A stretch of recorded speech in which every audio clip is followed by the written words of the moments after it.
City. This is Charlie Rose.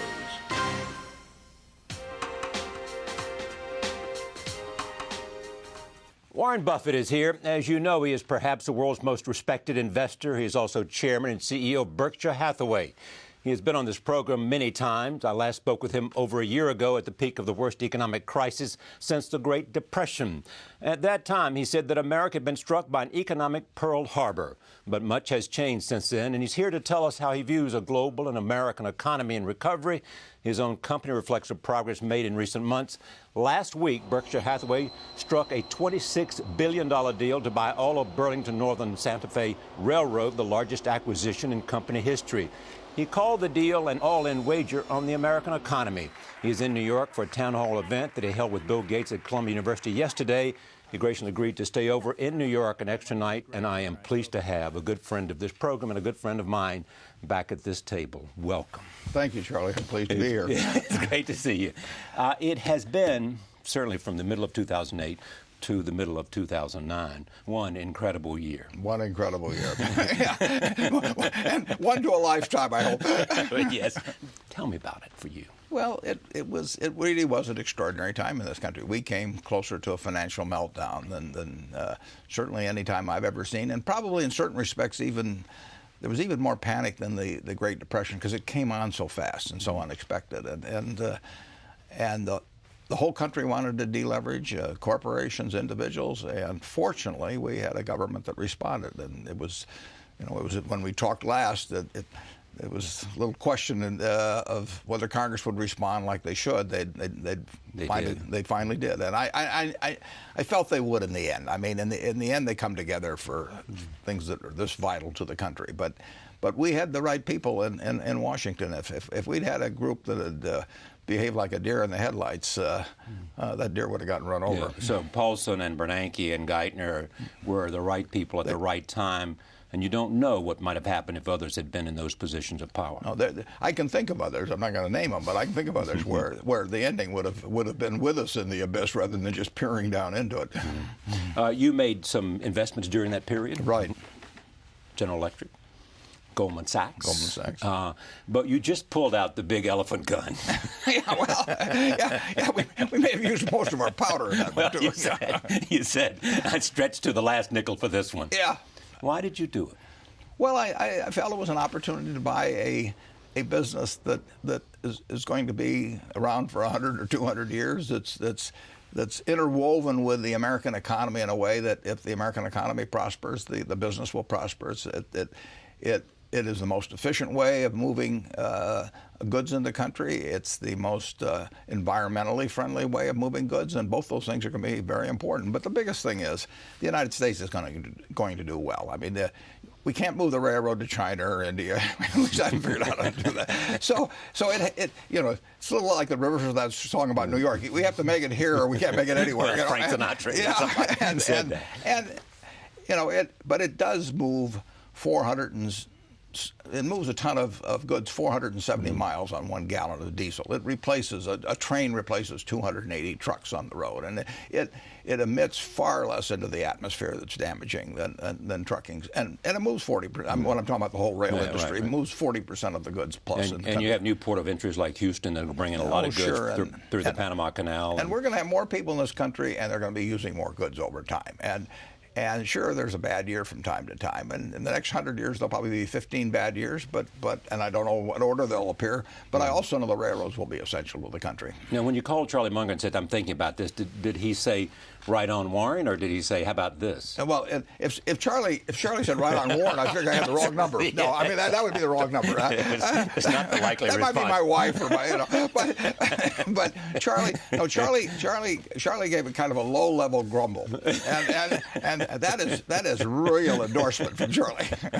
But I mean, he also pointed out, it is said that there was this was a regulated industry. Sure. This was an industry that was capital intensive. Very capital intensive. This was an industry. You spend money. That was unionized. It was unionized. You spend money in this business regularly, every day. You're spending a lot of money, repair track or add rolling stock, whatever it may be. So it's capital intensive, and it is regulated, and it will continue to be regulated. It will continue to be capital intensive. I think what the service provided by railroads is so important in many ways. I mean, it's the right way to move goods around the country to the extent that you can do it, and it's far more attractive in terms of global warming than using trucks, for example. So it will be here, and if we get a reasonable return on the added capital investment, because it'll take added capital investment, we'll do okay. And reasonable return's good enough?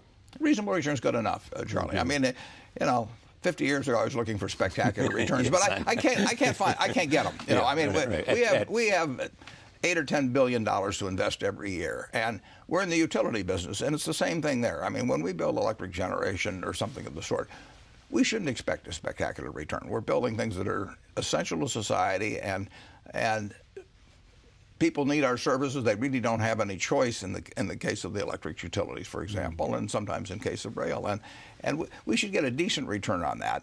I mean, it's enough to encourage us to keep putting money into the business, but we're not entitled to spectacular returns. You carry coal. Well, that's a big one in terms of tonnage. Yeah, very big. And if in fact we wean ourselves off coal, is that a big problem? Well, we will wean ourselves off coal over time, but we can't change the 40% of electric generation that comes from coal. We can't change that next week or next month or next year, but we will reduce it over time, and we should reduce it over time. And you can add other things to carry, and changes will be. There will be more grain to move, and there'll be more of all kinds of chemicals or whatever it may be. There will be more things moving around this country 10 or 20 or 30 years from now. Knowing your idea about moats, is it a pleasing idea that no one is likely to get into the railroad business? Well, if they wanted to reproduce the Burlington Northern Santa Fe, it might take $100 billion or so, and and 100 billion years. They'd have to be a real sport. Yeah. And they also are modernized today, are they not? Enormously, enormously. The railroads. Take a railroad like BNSF. They're moving far more ton miles of product with less in the way of people, less in the way of fuel. Railroads have become far more efficient over the years. There were 1.5 million people employed in the rail industry after World War II. Now there are about less than 200,000 in the United States, and they're moving far more goods. So it's really become efficient. You watch those 130-unit trains double stacked. You had other railroad companies in your portfolio. Right. You're selling them? I've already sold them. Yeah, I've done that just to facilitate the transaction. I think they're good investments, but I would have held them if this hadn't happened. When you look at the future, there's also the argument made that this is something that goes with your philosophy today. Get out of cash and get into assets, because we don't know what's going to happen to the dollar. Well, cash is always a bad investment. Yes. I mean, when people said cash is king a year ago, I mean, that's crazy. I mean, cash wasn't producing anything, and it was sure to go down in value over time. On the other hand, you always want to be sure you have enough. I mean, it's like oxygen. You want to be sure it's around, but you don't need to have excessive amounts of it around. And cash, we will always have enough cash around. But anytime we have surplus cash around, I'm unhappy. I mean, I would much rather have good businesses than cash. And we found a chance in the last year thereabouts to deploy. We came in with something over $40 billion in cash, and we've got about $20 billion now, and we've had some earnings. So we put a lot of cash to work, and I like that. No, I'd much rather own a good business than have cash. And it is a hedge against the dollar? Well, you can say all assets are a hedge against the dollar. I mean, but all you know is that the dollar is going to be worth less 10, 20, 30 years from now. I say worth less, not worthless. Right. You want to watch that. But it will be, and that's true of almost every currency that I can think of. The question is how much it depreciates in value. But cash is not a place to Now, why is that? Well, because the dollar is going to be worth less. Because we'll print more of them in relation to the amount of goods that are moving. If we dropped $1 million of cash into every household in the United States today, everybody would feel very good, except the people that invested in things that were denominated in dollars. And, Exactly. There will be no tendency toward deflation in this country over time, or in virtually any country. A tendency toward inflation. Absolutely. Okay. In all the conversations we've had, I never thought that I would sit with you and we would talk about a 50-to-1 split Yeah, right. the Class B Right, stock. right. I mean, this had to be a hard one, or not? Yeah, I think I had a lobotomy one night. I didn't know about it. No, it is not natural for me, but it was needed to facilitate the small shareholders of BNSF getting the same deal as the big shareholders. Right. Will it also qualify you for the S&P index? Well, it probably makes it a little more likely over time that we get insured. It makes it easier for S&P because we're by far the largest company that's not in the index, and we'll probably. My guess is that they'll consider us more. And you'd for like that. I certainly wouldn't mind it, but I don't. I mean, it's not on my wish list for Christmas. It's not on your high lust list. No. The big thing is what happens to the value of the company, and the shares will take care of themselves if we build value. Yeah. When you look at the railroad business, it has a romance to it. You had a railroad track, I guess, in your attic, didn't you? Or somewhere I still do. I hope they don't make me sell it for antitrust reasons. Take a look at this tape.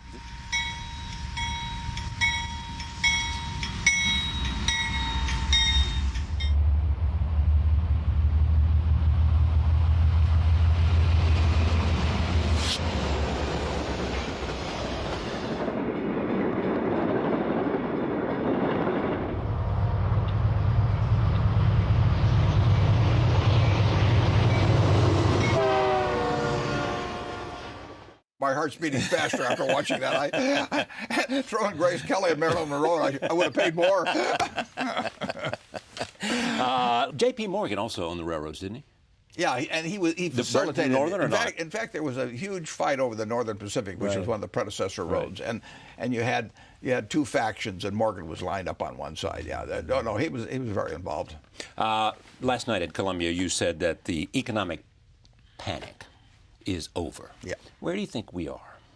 Well, I can tell you where we are today. I can't tell you what's going to happen tomorrow, but we've got 70-some businesses, so I get a lot of figures. The panic is over. I mean, now money's flowing. I mean, because we're in a recession, there's not as much demand for money, and money isn't flowing to really dumb projects like it was a few years ago, but money is available now, and the panic is gone, and credit spreads have come down dramatically.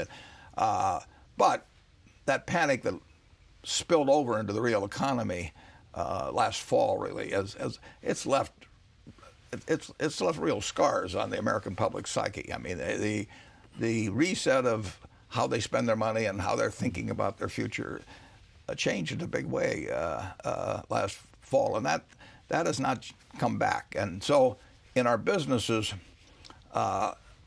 they bottomed. But they're not. There are very few upticks. It's more or less flat right now. But it will come back, Charlie. I want to emphasize that. But it's not changed much so far. Do you have any sense of timing about that? I really don't. I mean, I keep watching, and it will come back. And people are not panicked anymore, but they're behaving differently than they did a year ago. And they're more, taking less risk. They're taking less risk, and they're more worried about they're worried about their future. More people are. They have seen something happen that they didn't, wasn't really in the scope of what they thought was possible.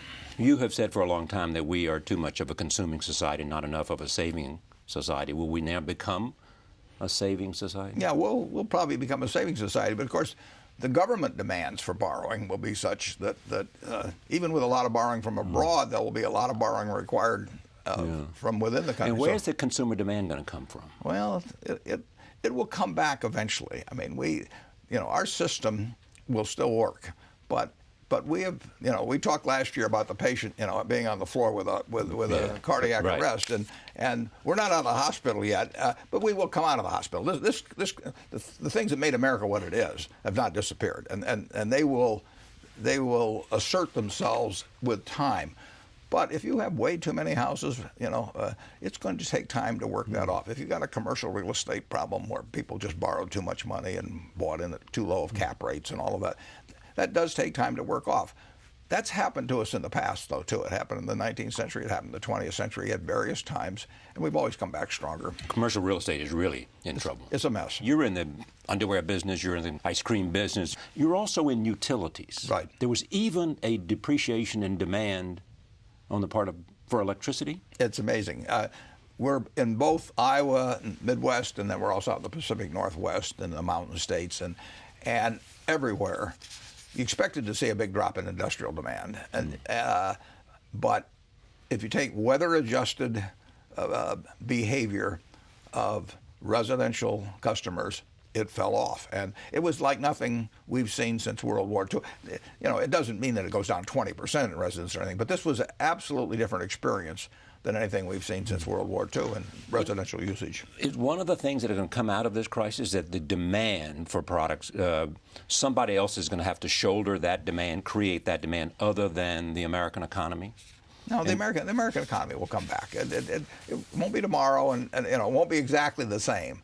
But in the end, we've not changed the American people in their capacity to innovate or their excitement about becoming more prosperous and coming up with new ideas. Businesses will be formed, businesses will expand, but not much tomorrow. You have said we may need more medicine.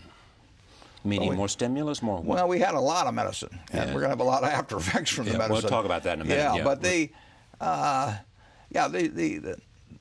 stimulus was not perfectly executed. Nothing's perfectly executed. I mean, I shouldn't be criticizing it, but. Well, but why shouldn't you be criticizing? Don't we learn from that? I mean, but I mean, I overall, if they get the job done, I don't believe in picking too much at given actions, but. There should have been more infrastructure in there, and they hung a Christmas tree on it. As I said, it's sort of like mixing a half a tablet of Viagra with candy. I mean, it would have been better to leave out the candy and have the full ticket, full of Viagra. But do you think we need a new stimulus because the other one, the previous one, the only one, was flawed? No, I think we can reserve judgment on that. I think just the holiday season will tell us something when it comes. And I would say that so far from what I've seen, I don't think it's going to be that big a holiday season. But we'll know that in a month. And let's see what happens on that. You've also said that America will still be the best place to invest your money. Absolutely. In terms of American companies, in terms of everything. Yeah, I mean, if you look back a couple hundred years, we've gotten where we are, not because we've gotten smarter or not because we work harder. We've got it because we found ways to unleash more of the human potential. And what does that? Well, a rule of law helps. A market system helps. Equality of opportunity helps. All of these things that are still a fundamental part of the American system. As a matter of fact, the American system now is better than it was a couple hundred years ago because till the 19th Amendment, we had half the talent in the United States that really wasn't entitled to do much. So we've got a great system. But what's happened is that the rest of the world, especially China and India and places like that, have grown and have enormous potential now and that are growing faster than we are. That's terrific. Yeah. That's terrific. Yeah. It means the pie is bigger. Sure. The world is not a zero-sum game. I mean, if we had our choice of being an island of prosperity in a world of 6.5 billion people, that most of whom were struggling, or being the same country with other people prospering, the latter is much the better choice, particularly in a nuclear world. You don't want billions of people with nuclear capacity envying you and feeling that somehow you've gotten all the goodies of the world. So we will grow slower relative to a China, significantly slower, but they're starting from much lower base. But at some point, mid-century, they'll have a larger economy than we will. It's going to be a long time. You don't believe that, though? Well, larger on a per capita basis is a long way off. I don't mean per capita, but a larger gross economy. They'll have a larger gross domestic product than we will. If they have 4 times as many people as we have, they will have a larger overall economy. No, they will grow faster than we will grow, but they're starting from a much lower base. I mean, I'll meet some guy on the street today whose net worth will be growing faster than mine on a percentage basis, but if I start with a big enough number, it'll be a while before he catches me. This is also different for China. They now, have certainly, you are invested in a Chinese automotive and battery company, of which the founder, a 43-year-old entrepreneur, is somebody that you would admire wherever he was from. That's right. And some of the things he has a bit of you in him. Well, yeah, he speaks Chinese. I don't. That fellow's probably going to do remarkable things. He's the richest man in China now. That's right. But if he does remarkable things, that's going to be good for the United States. Yeah. I mean, if he develops better battery technology, we will get it, believe me. Okay, but there's the question that's been raised. In the past, the United States has always been on the cutting edge of technology. Your great friend Bill Gates is testament to that. Sure. But are they developing the capacity? He's going to lead in batteries. Somewhere else they say China's going to lead in solar technology. Somewhere else says they're doing more with it. I mean, is this... Well, we don't know. Are we looking at that hard reality? Well, it's better to have the whole world, the talent of the whole world, working on things like battery technology or whatever it may be. I mean, I'd like, if we can add the resources of a whole bunch of other people to help solve our problems, I'm all for it. If we get there first and they copy us, fine. If we get there first and we copy them, fine. I mean, it is not like they're going to be able to hoard the technology and we'll never see it. So, I'd like to see it. I like to see the United States come in first on everything, but I don't think it'll be terrible if somebody in China or India comes up with something that enables this country to deal with its problems. We'll get the technology. Yeah. It may very well be that the world will be waking up. I saw today that President Medvedev basically said, in a sort of stern message to the Russians, we can't just depend on the export of oil and energy. We have to begin to think about how we restructure and all the things sound like an American speaking about the economic reality of today. And the reason he's saying that is because it's so darned obvious. I mean, they did count on oil. They've been counting on it too much. But the beauty of it is, we don't have a monopoly on the system. I mean, we can a market system can exist elsewhere, and that does cause people to work on things that other people want. I mean, it's much better than having a central planner. When you look at today and what we face in terms of the job reality, are we going to have the capacity to create the kind of jobs, or will we have to settle at a new unemployment rate that we're not familiar with? No, we'll create new jobs. I mean, we've been through all kinds of tough unemployment cycles. In the early '80s being probably the toughest. It really looked tougher not in the finance world, but in 1981, 1982, we were at 10% unemployment, and Volcker was applying, a battle axe to the economy, and people said, Germany and Japan are going to produce everything. What will happen with this country? We've created millions and millions and millions of jobs since then. Who would have thought when Paul Allen and Bill Gates were down there in Albuquerque, eating pizza, drinking Coke at 2 in the morning, that they were a big part of our future. But that's going on right now. I mean, who would have thought the Google guys were doing what they were doing, a few years back? We can't predict what it'll be. I sat there in that room in Columbia last night with 1,000 people. If we'd had the same 1,000 people back in 1790, I'd give them some pep talk like this, and they'd leave the place and they'd all go back to their farms and say, that's fine, but what the hell are we going to do? If farm implements get better, where there's no jobs. Well, they wouldn't have been thinking about the automobile and the airplane and the electric light, all of that. I can't tell you what it'll be, but I can tell you it'll happen. You have also said, and have been very clear, that you think in this conversation and every other one, that we had to pour a lot of money at a crisis. And we may very well have presented ourselves with a problem that is as difficult as the crisis. Yeah. Well, when you use old medicines in unprecedented dosages and even invent some new medicines, as we had to do last fall, there are side effects and after effects, and probably they're somewhat proportional in certain ways to the extreme nature of the dosages. So we cannot keep running fiscal deficits like we are currently without having a lot of consequences over time. And $1.4 trillion for 2000. Well, that just, even for a guy like me, I mean, those are real numbers. Trillion gets my attention. That has consequences, and we are not saving $1.4 trillion to finance that deficit. And we faced huge deficits in World War II, I mean, relative to the GDP then, to fight a war. And there were inflationary consequences after even a little bit during the war. But so inflation is inevitable because of the amount of money we poured on this problem. And then the question is whether, and basically it's Congress. I mean, in the end, Congress is the one that determines the value of the dollar over time. If they follow policies that require us printing too much of it, monetizing debt and all of that sort of thing, dollars will become worth a lot less. So Congress has to do what? They have to, once the economy is rolling again, they've got to apply some.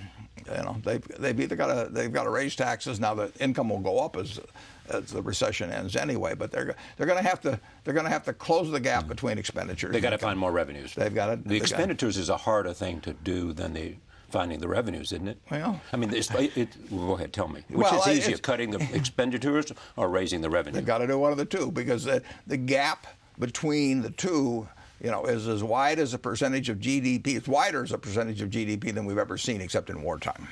It's now at what, 10%? Yeah, that's just a touch over 10%. The gap is. And what's acceptable? Huge. 6, 5? Well, no, it was at 6 during Reagan. No, we can work if we have a gap of about 2.5%, and we have sort of normal growth, then debt as a percentage of GDP doesn't grow. So the country gets more valuable over time, and we have more productive capacity and all that. So we can handle more debt, but it should not be. It should be proportional to, in a sense, the wealth and earnings of the country. And we can take a couple percent gap over time, and have that debt not grow proportionally. It's about the net outstanding is about 55% of GDP now. Nothing wrong with that.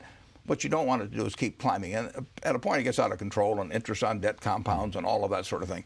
But of course, in good years, if you're going to average 2%, you better not have 2% be the base, or because you'll get into years like this with 10%, and it'll pull the average up a lot. This question is asked frequently. Will at some point the deficit and the debt and the decline of the dollar get to a point that people who hold our debt will no longer want to buy it, and then we're in a crisis? Well, the rest of the world doesn't have much choice, in a sense. I mean, if our current account surplus deficit is $400 billion, we're handing $400 billion of dollars to the rest of the world. They got to buy something with it, and one way or another, they have to buy something in dollars. I mean, if they get those dollars and they buy government bonds of the United States, and then they decide to sell them to buy stocks, they still get dollars when they sell the government bonds. They can choose among assets. They can't really choose not to invest in the United States. But they can choose as to where else they go for new investments, can they not?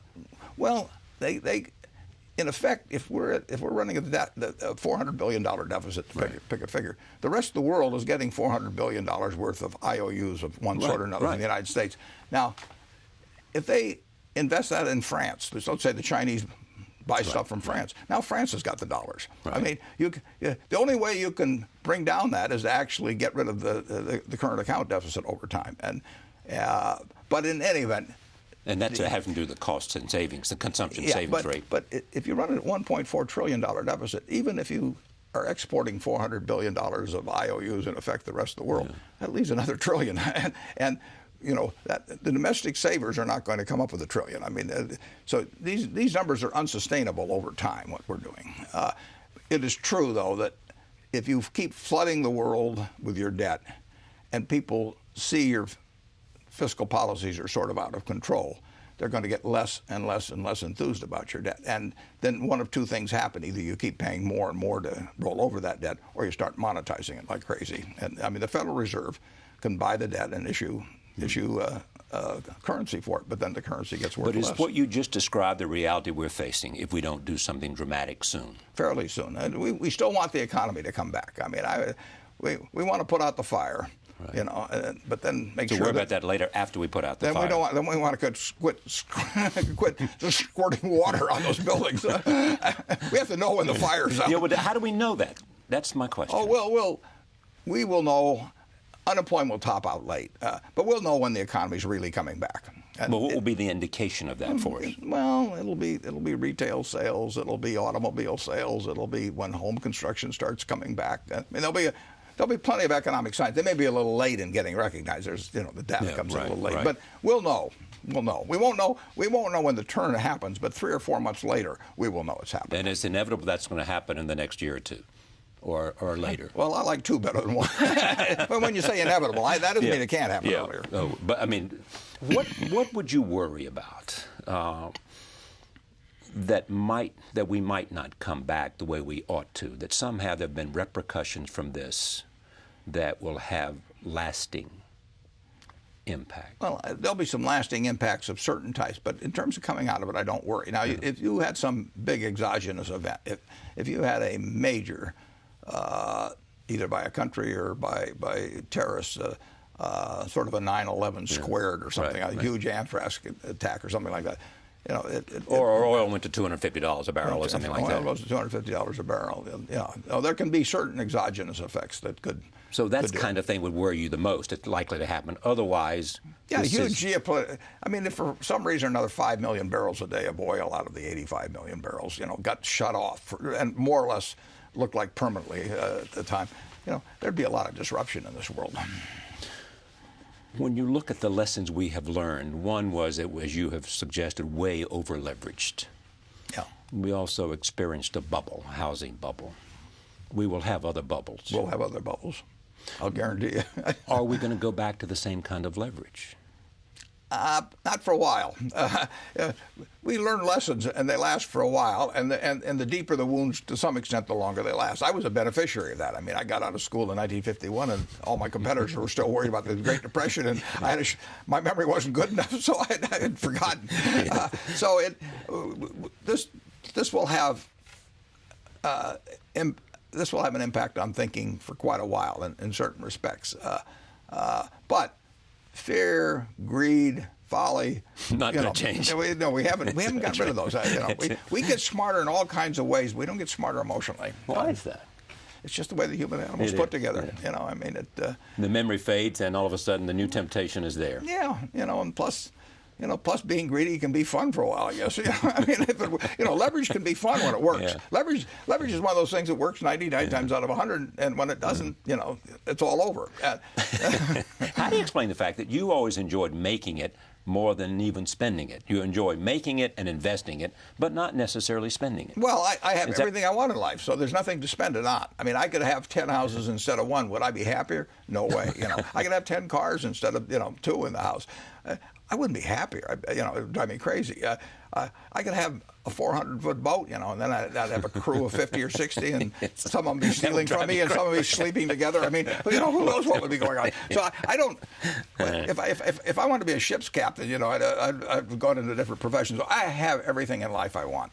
And what you enjoy doing is studying where we are and understanding, trying to do the kind of analysis through conversations and reading and figuring out. I love working with the people I work with. I love just viewing the human scene, but I have an ideal life. I get to do what I want to do every day. So, and money can't buy any more than that. What do you think of value-added tax?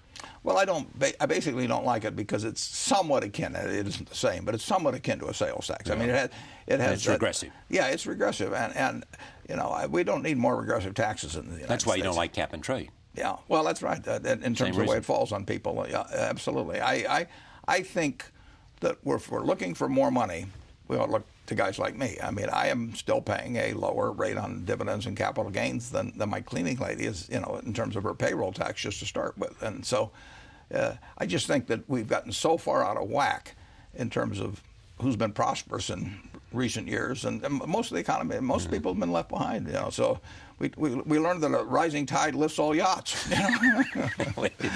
But there are not a lot of guys like you to start with. Well, there are some. Well, but you're the top of the list there with you and Bill. But there is also this: what is an appropriate rate of taxation of people like you?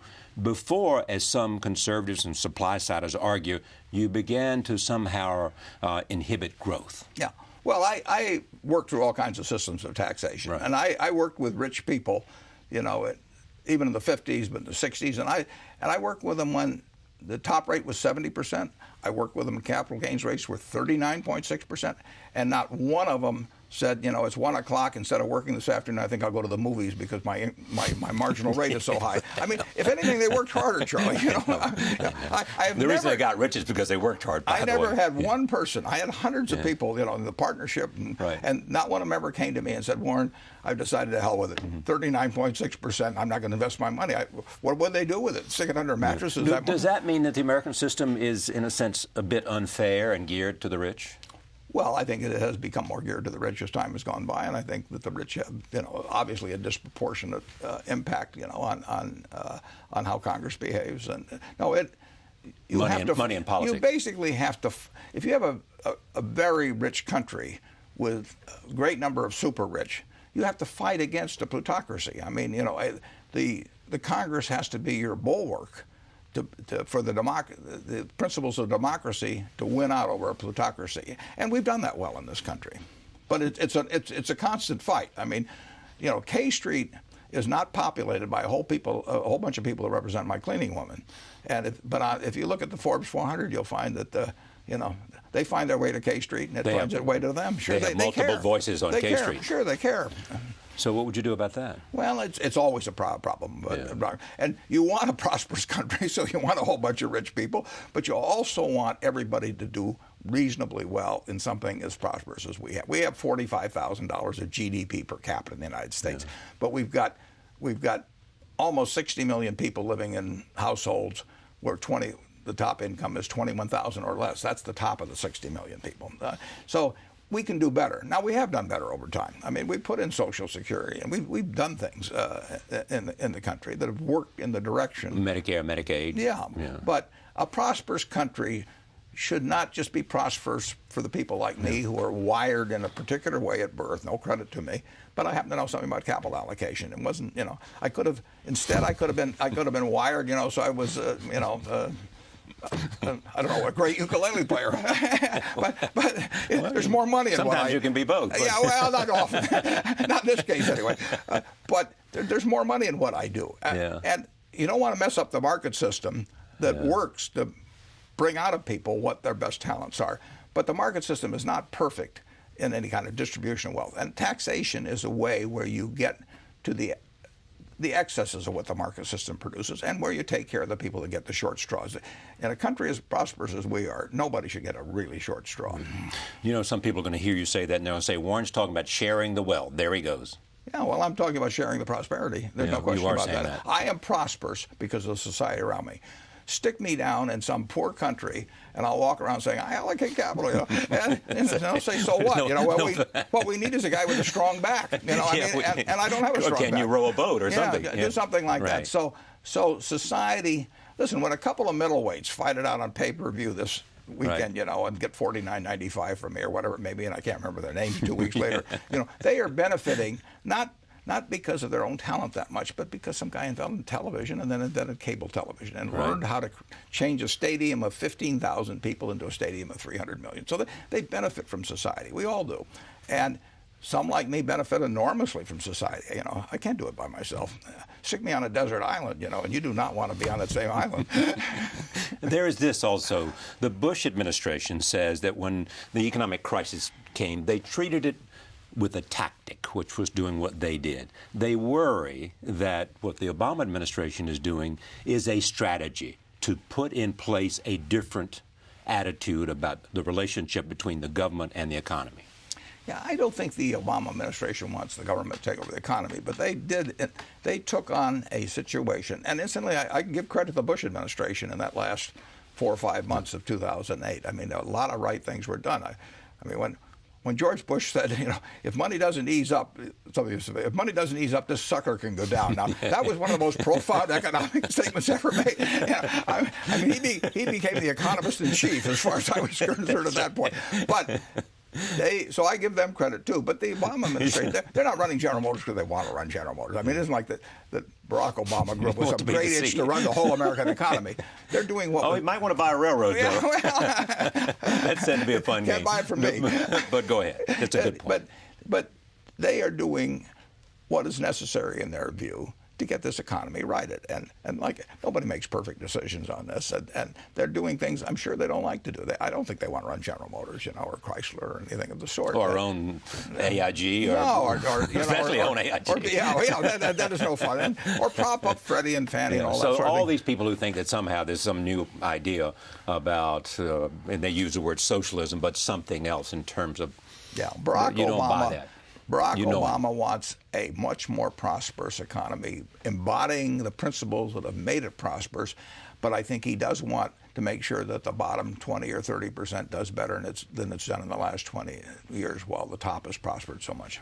That brings us to the question, beyond whether Congress has the will or not, there is this idea, which is how do you create a new regulatory platform and architecture? And you've got, on the one hand, the administration comes in and says, let the Federal Reserve do it. Then you have Chris Dodd says, no, don't do that. And then Barney Frank says, I'm somewhere halfway in between.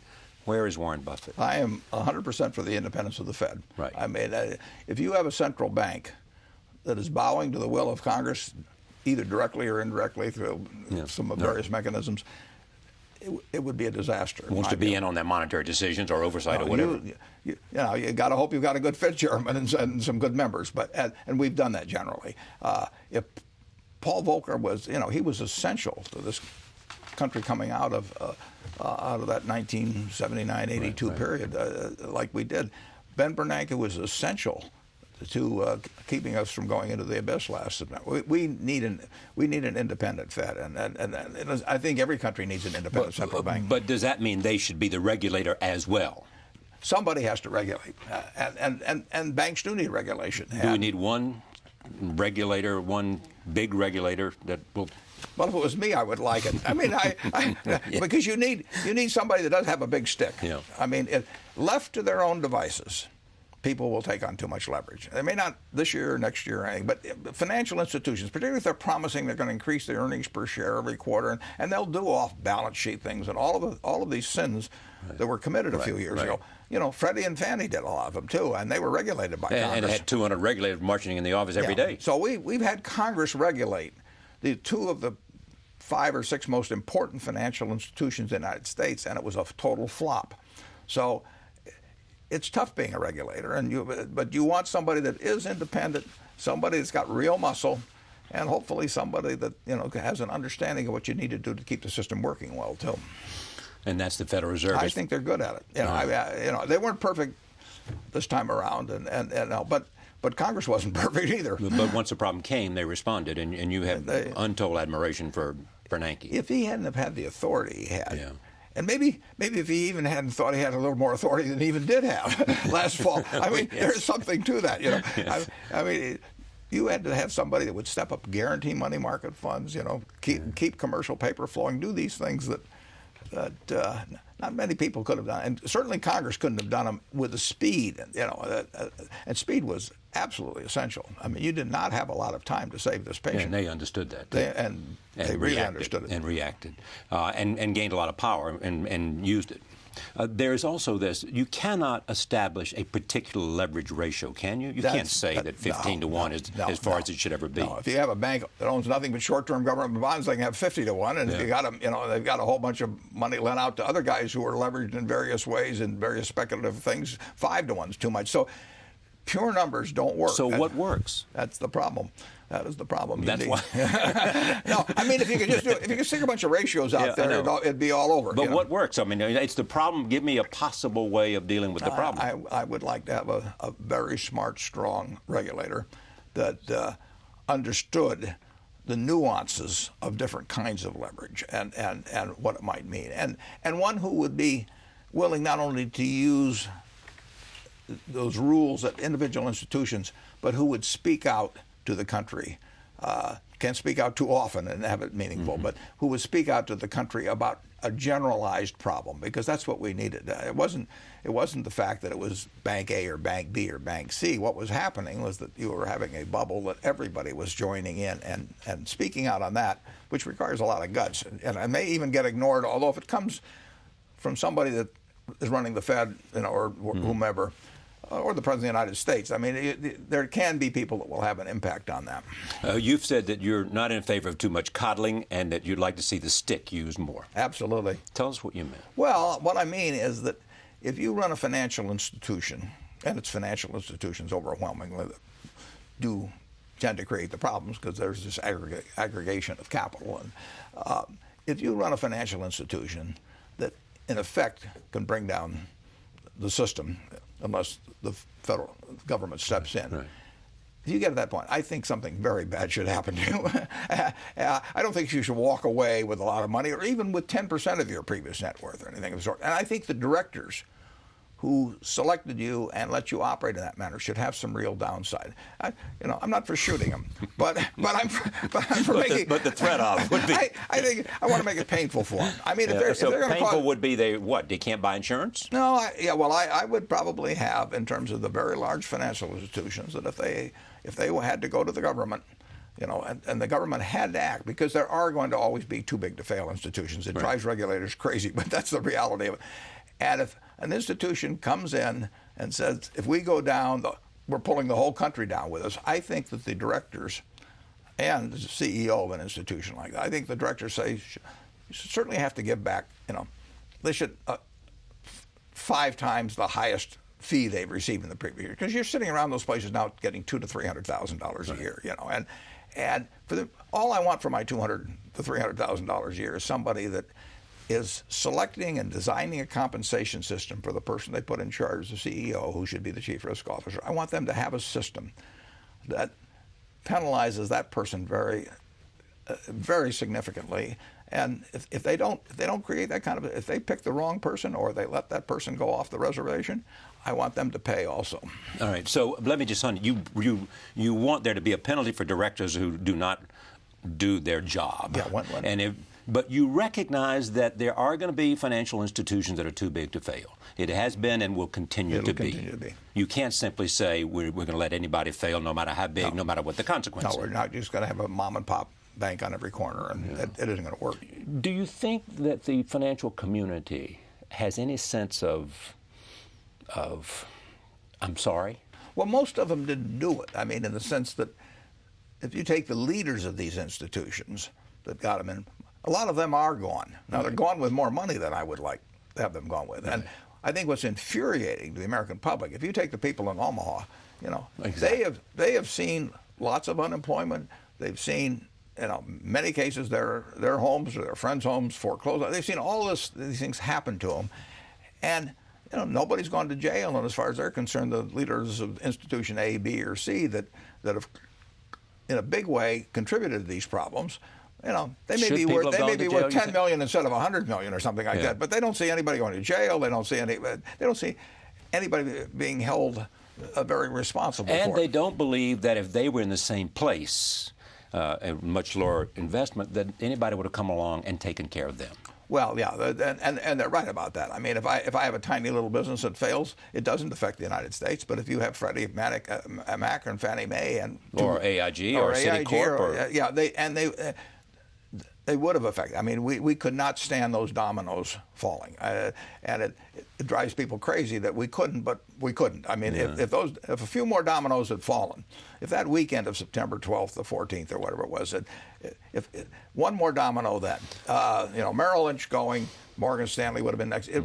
The dominoes were so lined up and they were so big that without the government, they would have gone down. They would have gone down. But bear this in mind.